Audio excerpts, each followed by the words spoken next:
All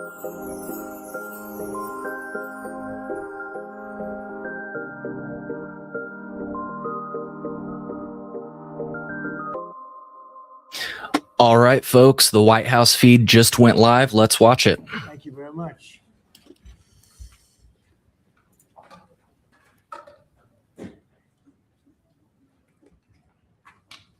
Well, this is a big day in many reasons, really for many reasons, and I have a very distinguished group of people behind me, mostly medical people and brilliant people, and they really know what they're doing. And I just want to thank them. They truly gave their lives in terms of the time and all of the incredible work they've done over the years and arriving at the position they have now, most respected people in the country.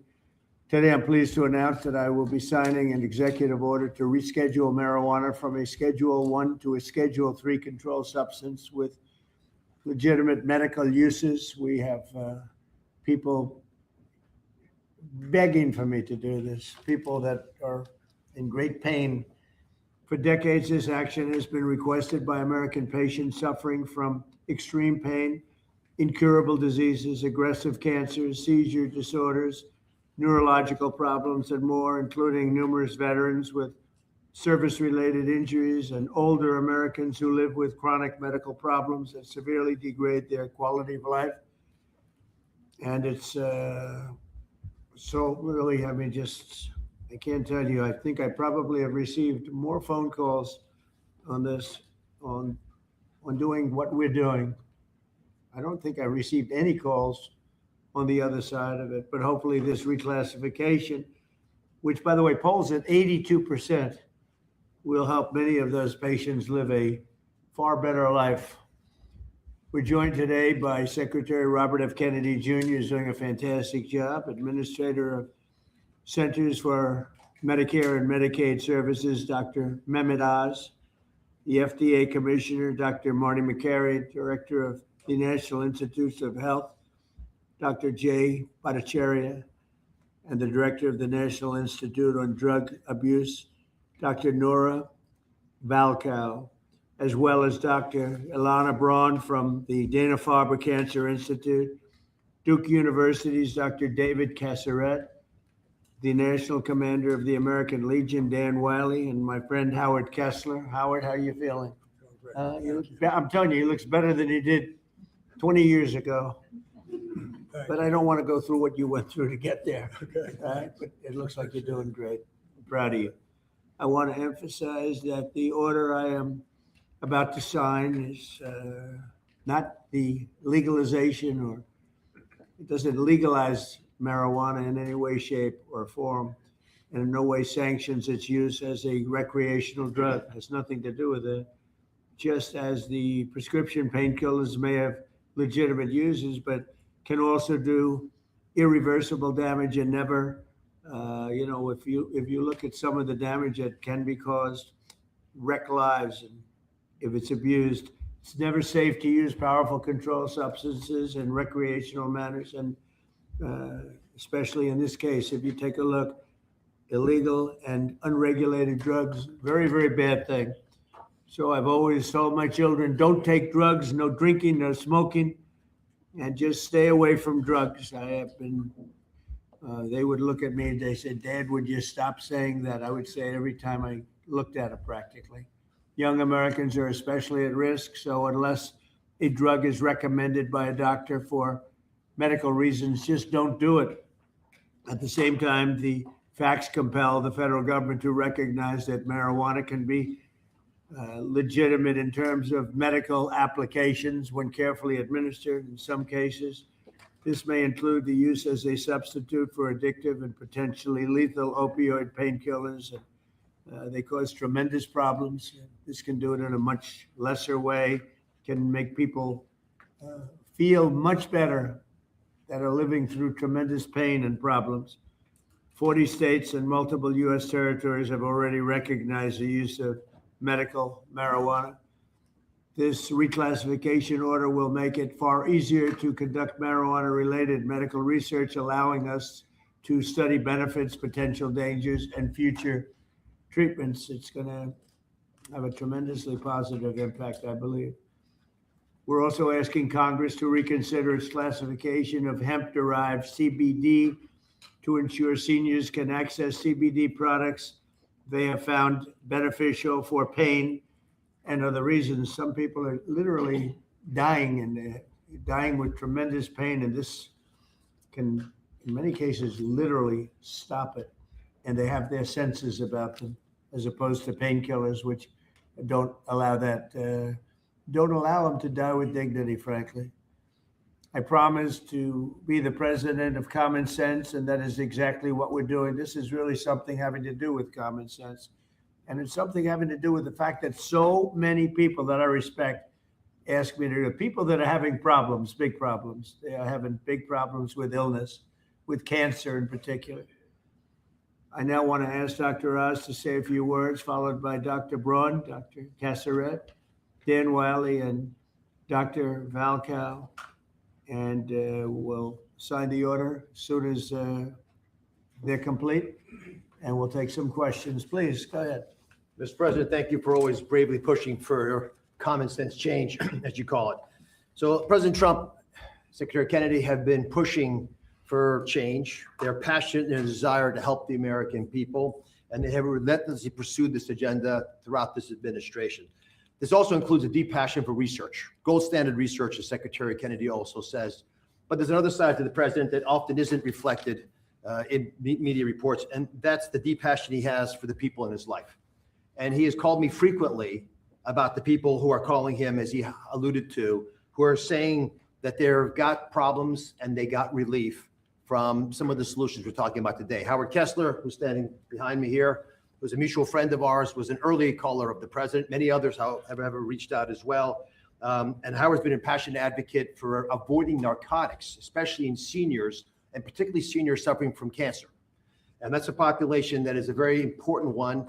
And it's a sympathetic population that's desirous of trying new ways besides some of the conventional approaches that have been tested by pharmaceutical companies but have untoward side effects. At the beginning of the year, one of the first things the president told me, he doesn't actually tell you, he demanded from me, that my agency, CMS. Nobody demands from him.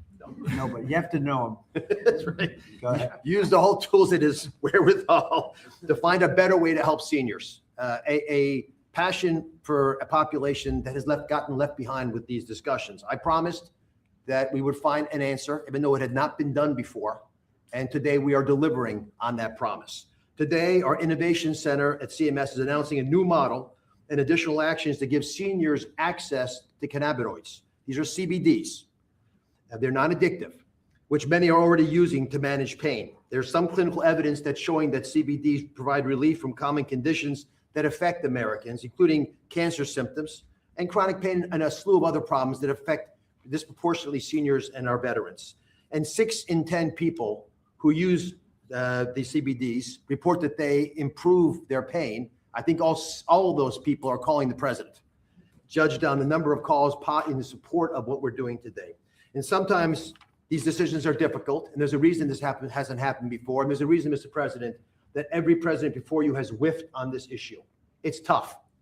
And I know there's going to be a lot of discussion about it. That's why we're so passionate about making it clear that this patchwork that we're working within now, the laws and regulations, they're leaving patients and doctors without adequate guidance on the safeguards of how to use these products, even though they're still being used. At Medicare, we cover 68 million Americans, including people under the age of 65. And they did not have a way of providing these treatments until today. With the president's insistence, that's all changes. The Innovation Center models are going to allow millions of Americans on Medicare to become eligible to receive CBD as early as April of next year, and at no charge, if their doctors recommend them. Thanks to the hard work of the entire CMS team, especially Abe Sutton and Gita Dio at the Innovation Center, the accountable care organizations in this country working in Medicare will be able to provide these products, again, at no cost to patients. Medicare Advantage insurers, and we've been calling them, are also agreeing to consider CBD to be used for the 34 million Americans that they cover. If you can hear my voice and you're over 65, you should pay attention to this executive order because it's going to touch your life. Again, this all becomes active after the first quarter of next year. These CBD products must first meet local and state quality and safety standards. They must come from legitimate sources. They must abide by other regulations of those states. With these boxes checked, patients can be eligible for up to $500 of hemp-derived products each year. This is the first government-led testing of quality and outcomes for patients across different conditions, and it delivers on the need for more data collection and research into hemp usage. CMS is going to collect data, that's our job, on the patients that are being given these products by their physicians. And in accordance with all the privacy and security regulations, we're going to analyze that data. We're going to make it publicly available to everybody to be able to analyze with us. If it shows promise, we will expand access to these products to even more conditions amongst Medicare and Medicaid beneficiaries. I want to thank not just the secretary, but Marty McCary. We want a lot of companies who are doing this research that approach the FDA for formal approval. That is the right way to move forward. And Jay Bhattacharya, who's hiding in the back, he rarely hides, but Jay runs NIH, and he's agreed to support initiatives to study the data that we're collecting. Howard Kester, God bless you for being a pain in our sides. Mr. President, he's promised to stop calling you. But on this issue, he'll call you on other issues. And I thank you again from the bottom of my heart for taking a difficult stance. Thank you very much. Okay. Mr. President, members of the cabinet, thank you so much for the opportunity to be here and for your leadership in rescheduling cannabis from Schedule 1 to Schedule 3. This decision will accelerate scientific research and expand what can responsibly be studied. I'm a cancer psychiatrist and medical cannabis researcher at the Dana-Farber Cancer Institute. Over the past decade, federal investment in research has helped transform cancer care. People are living longer than ever before. But cancer care is not only about treating the tumor, it's also about addressing the anxiety, the fear, the stress that can come with a diagnosis, symptoms that can interfere with treatment and make recovery much more difficult. Many medications we use for acute anxiety carry significant risks, particularly in the older adults.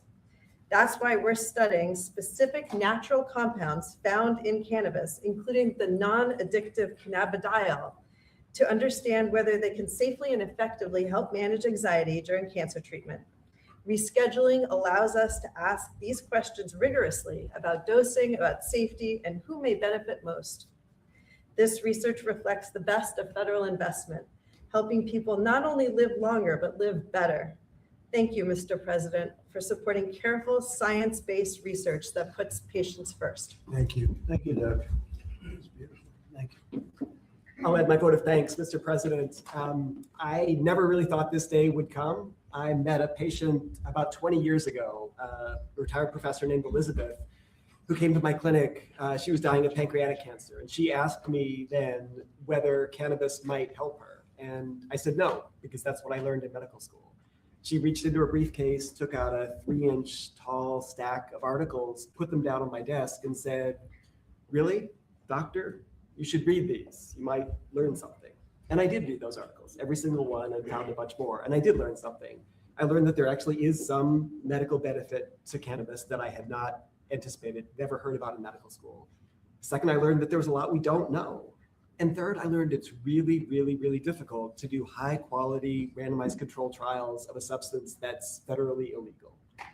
This rescheduling has the potential to change all of that and to rewrite the way that we do research related to cannabis in the United States in 3 ways. First of all, it'll democratize the research process so that all academic institutions can participate in research, not just elite academic medical centers.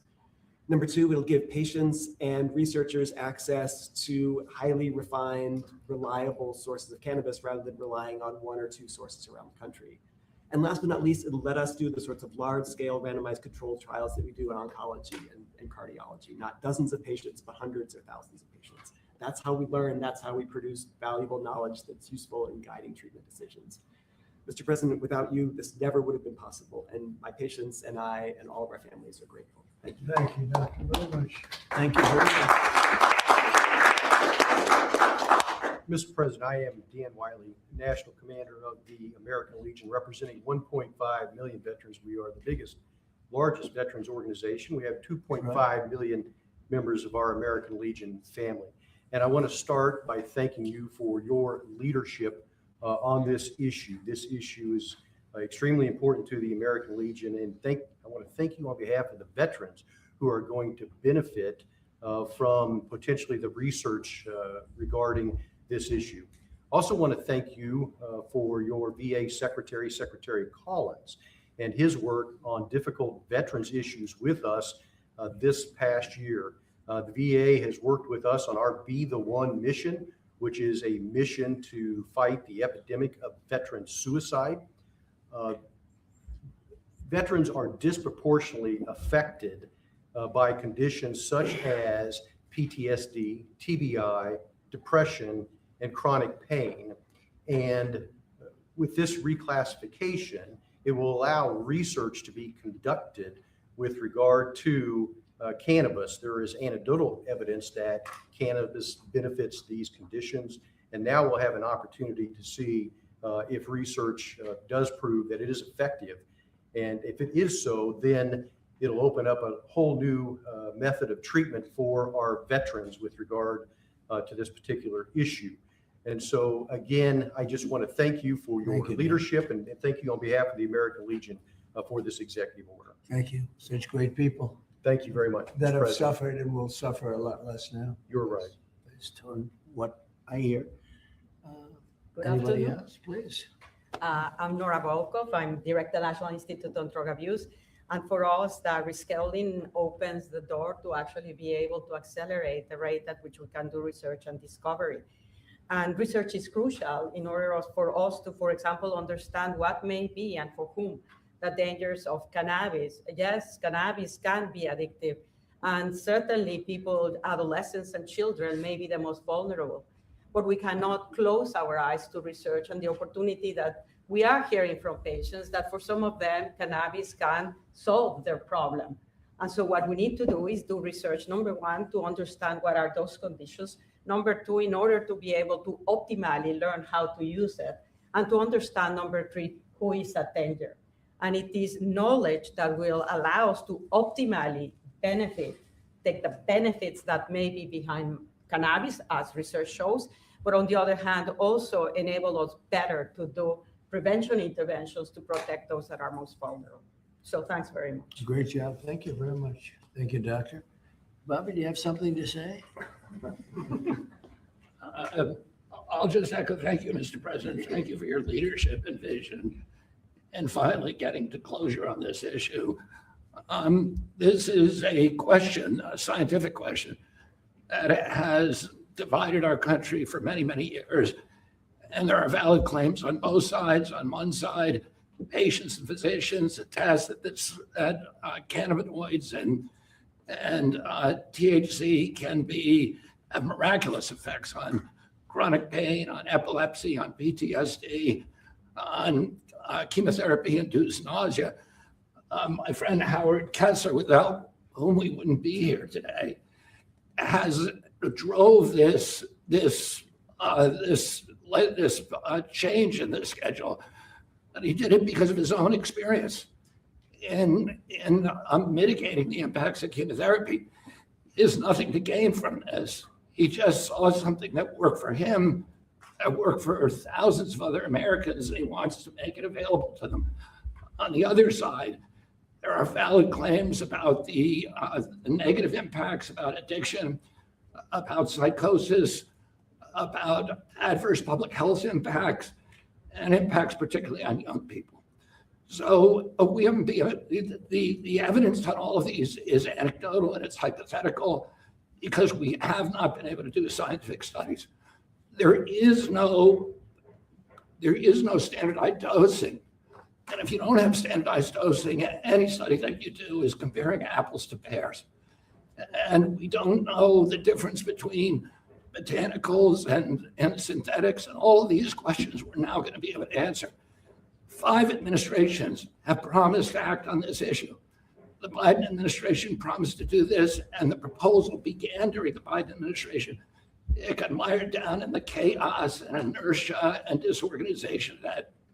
And I want to thank President Trump, who made the promise during the 2024 election that he was going to come in and solve this issue, that he was going to take decisive action, and he has kept that promise today.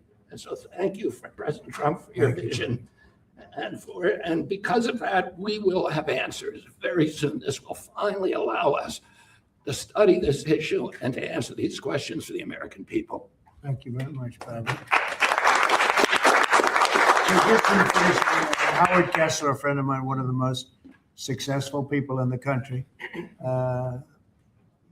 came to see me on more than one occasion, actually. And he had some real difficulty about 3.5, 4 years ago. And he went through hell. And during his going through hell, he probably sampled everything you can sample when you're going through that, Howard. And he came to me, he said, there's been nothing like this. And we're going to have to take a good, strong look at it. And that's what he asked me to do. And others have likewise said that, many others, I mean, again, it's, I've never been inundated by so many people as I have about this particular reclassification. And I don't know that you have anything to say, Howard. If you'd like, you could say whatever you I like. just want to help the people 65 and over and make a difference in their lives. And we have machines and talent that could do it, not in 8-year clinical trials, but in a year. And we're going to prove that to change the world really in healthcare. So thank you, Mr. President. And I'm far younger than 65, so this does not pertain to me. Thank you. I don't want it, okay? I'm not going to be taking it, but a lot of people do want it. A lot of people need it. And thank you, Howard, for I appreciate it. really opening a lot of eyes. Okay, we'll sign it. We'll take some questions from the press. You can ask the doctor some questions. And it's an honor to do this.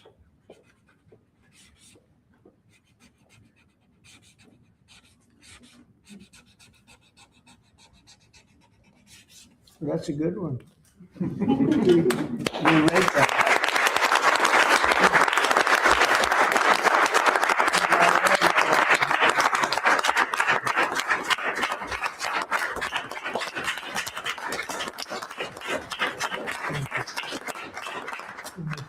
Thank you.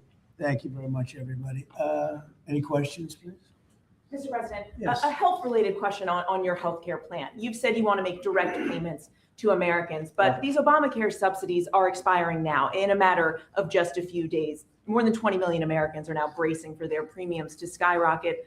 Are you going to Because let of this Obama. happen, or Yeah, will you because- intervene? Yeah, they will skyrocket because it was never any good.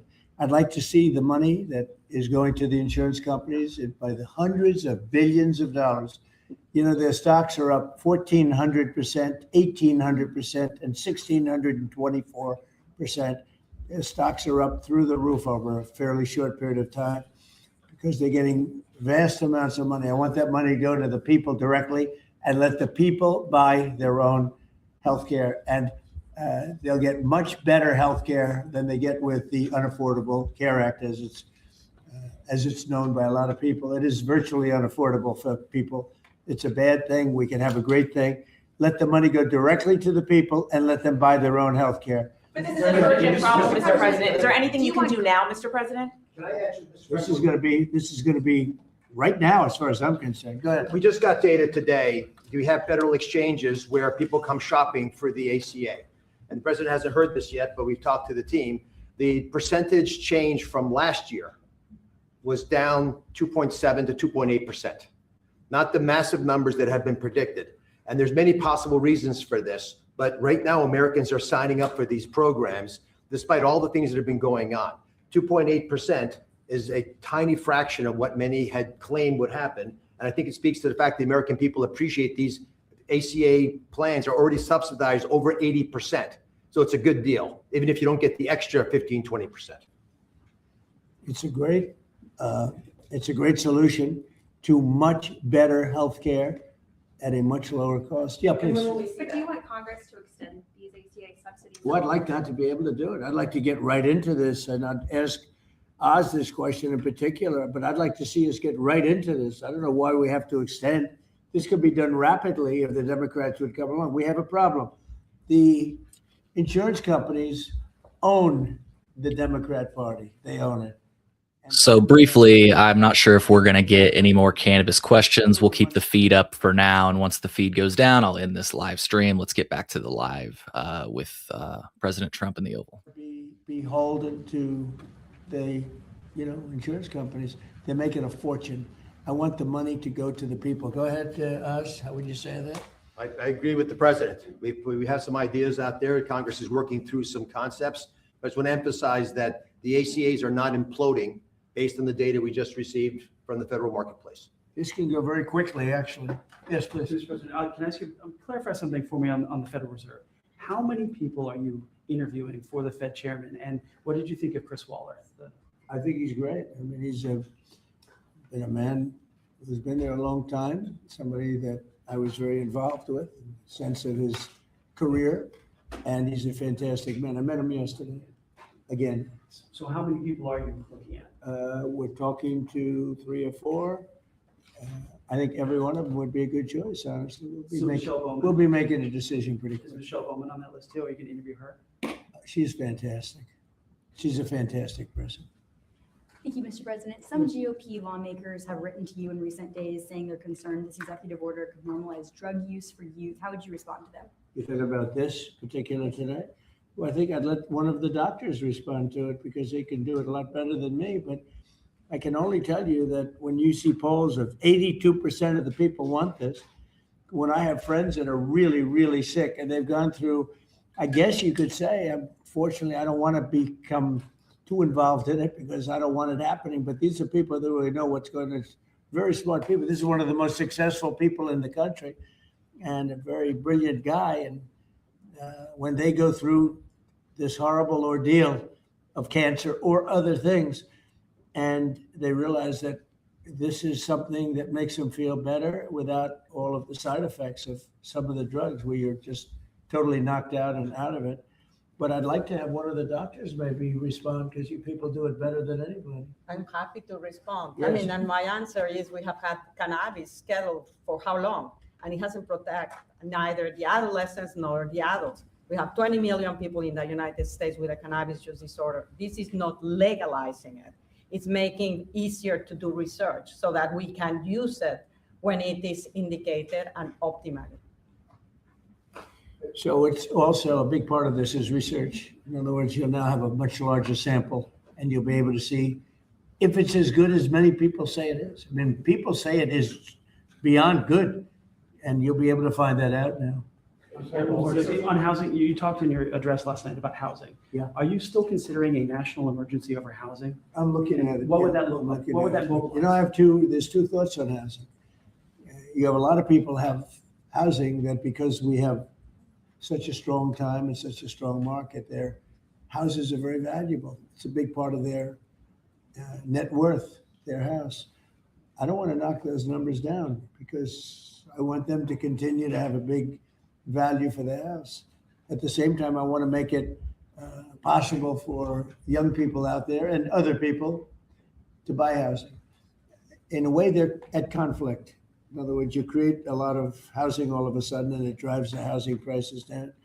So I want to take care of the people that have houses that have a value to, to the house that they never thought possible, that have sort of made them wealthy and happy. And, especially in their later years, got to be careful with that. I want to keep them up.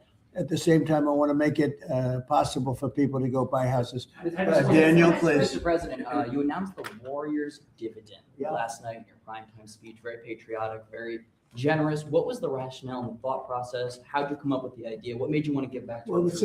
1776 was easy to come up with because we were actually at 1775. The number was 1775. And I said, wow, I think we can afford one more dollar. But they came up to me, it was, $1,775. So I said, well, let's add $1 to it. I think we can find that. And very simple. We've had a military that, in my opinion, by other presidents, was not treated well. They're incredible. They're our finest people. They're protecting us. And because of tariffs, we're taking in billions and billions of dollars more than we ever have before, with no inflation, by the way, with no inflation. You saw the inflation numbers. They just came out today. What great timing. Practically no inflation. And yet we're taking in hundreds of billions of dollars. And this is small potatoes by comparison, but it's a way of taking care of our warriors, our soldiers. And I appreciate that question, Daniel. Yeah, and Carolyn It was an easy one. She just posted on X, your press secretary, that the board members of the Yeah. Kennedy Center voted unanimously to rename it the Trump Kennedy Center. What is your reaction to that? Well, I was honored by it. The board is a very distinguished board, most distinguished people in the country. And I was surprised by it. I was honored by it. You know, we're saving the building. We saved the building. The building was in such bad shape, both physically, financially, and every other way. And now it's very solid, very strong. We have something going on television, I guess on the 23rd December. I think it's going to get very big ratings. And the Kennedy Center is really back strongly. It's in very bad shape, very, very bad shape physically. And we're also to get Congress to put up a lot of money and other people to put up a lot of money. We had a lot of donors come in for record-setting numbers. So we saved the Kennedy Center. And I was really, this was brought up by one of the very distinguished board members. And they voted on it. And there's a lot of board members. And they voted unanimously. So I was very honored by it. Thank you. Mr. President, will you be seeking any authorization from Congress for any land attacks on cartels in Venezuela? For anyone? For any land attacks on drug cartels in Venezuela? I wouldn't mind telling them, but it's not a big deal. I don't have to tell them. It's been proven. But I wouldn't mind at all. I just hope they wouldn't leak it. You know, people leak it. They are politicians and they leak like a sieve. But I'd have no problem doing that. On that, Mr. President, Yes, please. Mr. President, there's a meeting this weekend on Ukraine in Florida. What are you hoping will come out of that meeting? Well, they're getting close to something, but I hope Ukraine moves quickly. I hope Ukraine moves quickly because Russia's there. And, every time they take too much time, then Russia changes their mind. 27,000 soldiers were killed last month. Think of that.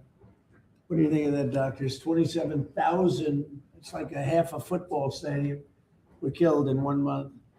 And it's that way. It's anywhere between 20 and 30,000, mostly soldiers, also some people from Kiev and other places. But largely it's the soldiers. They're losing their lives. Nobody's ever said anything like it. It's the worst since World War II. And, you've heard me say I settled 8 wars, some going on for 35 years, one going on for 37, one going on for 32.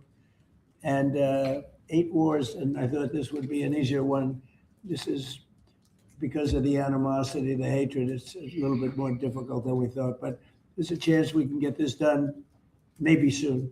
Sir. Remember that 25 to 30,000 people being killed a month, young people being killed a month. Steve, please. When do you expect to make your announcement about the new Fed chair, sir? Before the end of the year, what do you think? Over the next couple of weeks. I mean, I don't know before the end of the year, but pretty soon. And then the Rocky Mount, North Carolina tomorrow night. Tell us what your message is going to be there, sir. Say what? When you go to Rocky Mount, North Carolina tomorrow night, what's your message going to be? Well, it's not going to be that much different from what I did last night. I mean, we've had tremendous success. We're bringing prices down. We inherited a mess. And part of what we inherited was the worst inflation in 48 years. I say history, but we had the worst inflation. It drove prices up. And now we're bringing those prices down. But I'll be talking about that. I'll be talking about the fact that we secured the border where literally nobody can come into our country illegally anymore.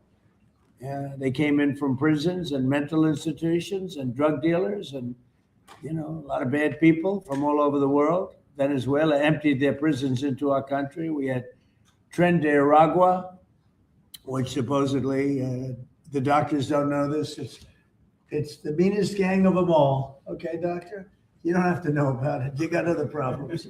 But they let a lot of bad people in here. And so I think I'll be talking about that. I think I'll be talking about the tremendous success we have by sending the National Guard into various cities. And DC is the ultimate example. People walk to work and they thank me all the time. People in the White House, they just walk to the White House from 10 blocks away. Before I came into office, they couldn't do that. They were getting badly hurt in many cases and beyond hurt, killed. So we were losing people. We were losing on average a person a week. Can you believe it? More. And now we haven't lost anybody in a long time. I consider the 2 people that got so badly hurt, the National Guard, that's a different city. That was terrorism. and probably terrorism, maybe terrorism, because they were unhappy with the tremendous success we've had, because they don't want to see this country be successful. But Washington, D.C. now is a safe, beautiful city where the restaurants are booming, the town is booming. People walk to the restaurants with their wife or their children and have a good time.